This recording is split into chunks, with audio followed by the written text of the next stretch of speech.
World Regions Geography 110, East Asia, Part 4, Economic Expansion and the Chinese Model. So China revolutionized communism by incorporating capitalism within the system.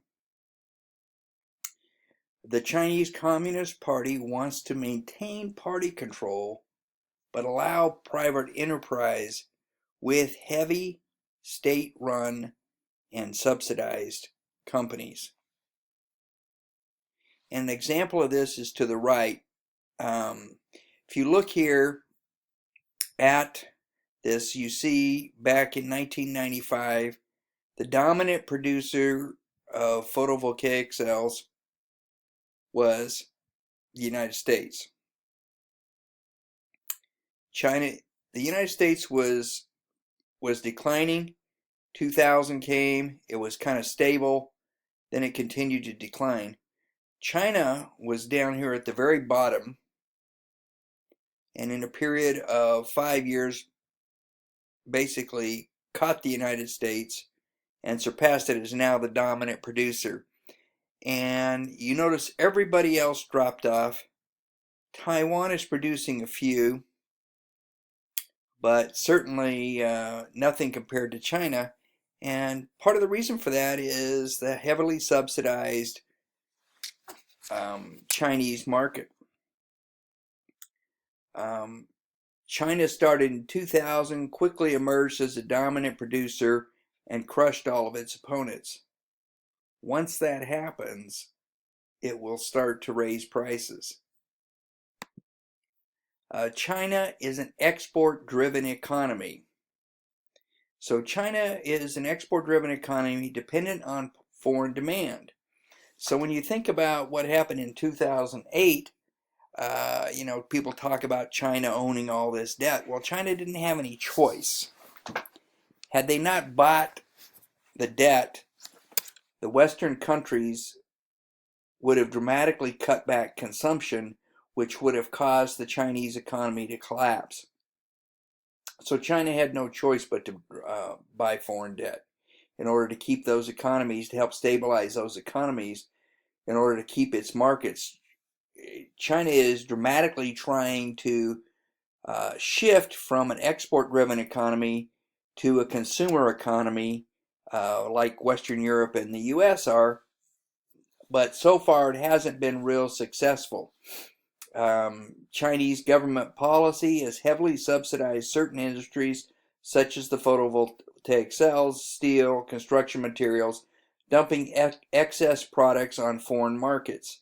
And this policy has resulted in the decimation of industries in the United States and Western Europe. Particularly in the United States, there's currently a suit through the World Trade Organization by the U.S. steel industry regarding Chinese dumping of steel. If the World Trade fines for the U.S., and there's a very good chance that could happen, that will allow the U.S. to be compensated by charging duty on Chinese goods, other goods, not necessarily steel. They could raise the price of steel, but it also could raise other prices, and so it may or may not help the U.S. steel industry, but it will probably impact China. Trade flows. This map at the right shows the trade flows between the Pacific Rim nations and the United States. If you see what's being sold to them is a very small amount. Most of the goods, less than half, most of the goods are going to the U.S.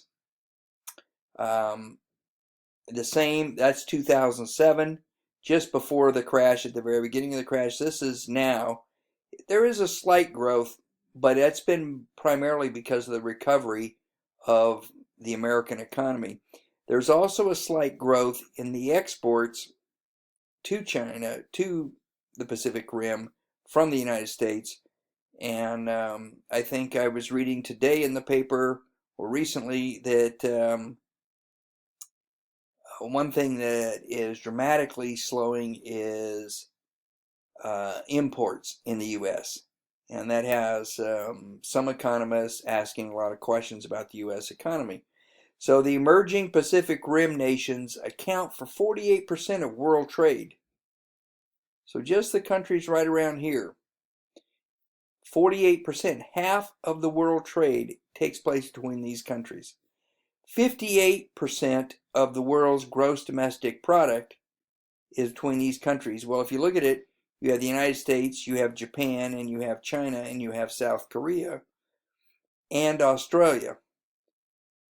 Huge economies, all of them, but these three are the big three. China has economic issues. China has very uneven distribution of wealth regionally. If you look at this map here, you see these different provinces. Now it has all these countries' names, and that's because the economy is basically the same as it is in the country that's listed. But what you have here is concentrated wealth growth over here in these few manufacturing regions, very little in here, and virtually none in this region. Historically in China, this type of uneven development has resulted in political chaos. And there's really not a whole lot of reason to expect that that wouldn't happen now. 600 million Chinese live on less than $2 a day, and actually they're closer to $1 a day. So that's over 50% of the population live on less than $1 a day. You know, typically when you look at the news, you see people in China and you read about people in China living in this region who are fairly affluent compared to the majority of Chinese. Think about that and think about how you would react in that situation. Chinese wealth is concentrated in the coastal cities in very few regions. And this is a big concern politically, but it's also environmentally. You have tremendous amount of pollution, air pollution, heavy metals in the soils, water pollution, and not only that, you have rising sea levels. This region here would be the regions that are flooded out with global warming and sea level rise. You would devastate the economy of China and cause migration of hundreds of millions of people. The Korean economy is a story of opposites. You see North Korea, South Korea, dramatically different, militaristic, not. So the Korean opposites, North Korea, militaristic, communist, technologically backwards. I know you hear in the news a lot, oh, they have missiles, they have nuclear weapons. But other than that, and even those are technologically 30, 40 years behind the rest of the world, particularly the US and Japan and mainland China. Lacks industry. There's virtually no industry. Has a poor economy. I mean, people are destitute and low agricultural production. They're constantly have issues of food security, which in other words, people aren't getting enough to eat. There's not enough food. They're always on the edge. Numerous times, South Korea has given food to the north to keep people from starving. South Korea, on the other hand, democratic, dynamic economy, technologically advanced. It's an industrial juggernaut, and it has the ability to import foodstuffs so that it's not dependent on what it can produce in terms of food, because it can bring it in from outside. It's wealthy enough to do that. North Korea doesn't have that option. Geopolitical issues. In Korea, North and South Korea, the Korean War is still ongoing. There is simply a truce, which is a ceasefire. It has never been settled. There is never anything decided by it. It is still technically at war. We are still technically at war with North Korea. China and Taiwan. Unresolved situation between nationalist China, Taiwan, and communist China since 1949. Communist China considers Taiwan to just be a province in rebellion. That issue, there has been some negotiation between the two, but Taiwan has not been willing to become a part of China again. China and Tibet. Issues between the Dalai Lama and China on the status of Tibet. Tibetese feel that they should be an independent country. China feels that they should just be a province, a part of China. They have suppressed the minority, the population there. And this is a political issue that has been ongoing. China and the South China Sea. This is a more current problem, and it's beginning of China starting to project its power globally.